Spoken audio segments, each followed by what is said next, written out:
Abraham lived in a time when many people worshipped idols and offered sacrifices to false gods.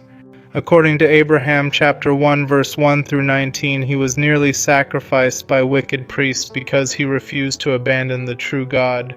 In the middle of danger, he prayed for deliverance and the Lord saved him.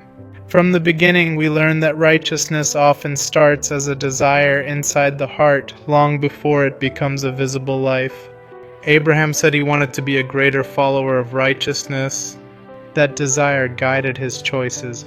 The Lord then called him to leave his homeland and journey to a new land. In Genesis 12 verse 1 through 3, God promised to make of him a great nation and to bless all families of the earth through him. Abraham did not know the future, but he trusted the voice of God more than the comfort of familiarity. Hebrews 11 verse 8 through 13 teaches that Abraham obeyed and went out not knowing where he went. For many years the promise of a child did not come, yet he continued believing. Genesis 15 verse 1 through 6 explains that Abraham looked toward the heavens and was told his seed would be as numerous as the stars. The promise seemed impossible, yet faith allowed him to embrace blessings that were still far away. The Lord later established a covenant with Abraham. In Genesis 17 verse 1 through 8, God declared that Abraham would become a father of many nations and that the covenant would last through generations.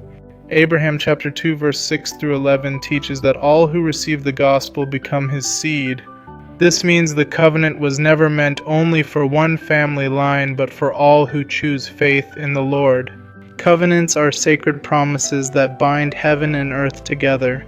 God promises guidance, protection, and eternal life. In return, we promise obedience and devotion. Abraham was asked not only to receive blessings, but to be a blessing. His life shows that the purpose of divine promises is transformation.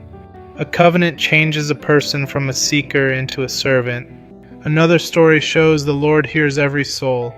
In Genesis 16 verse 7 through 11, Hagar felt alone and mistreated in the wilderness. The angel of the Lord spoke to her, and she learned that God knew her situation. The name of her son means God hears. This reminds us that the covenant God of Abraham is also the personal God who listens to individuals. Abraham also met Melchizedek, a man of faith and righteousness. Abraham honored God by giving tithes, showing that trust in God is greater than trust in wealth. Faith is not only belief, but loyalty expressed through action.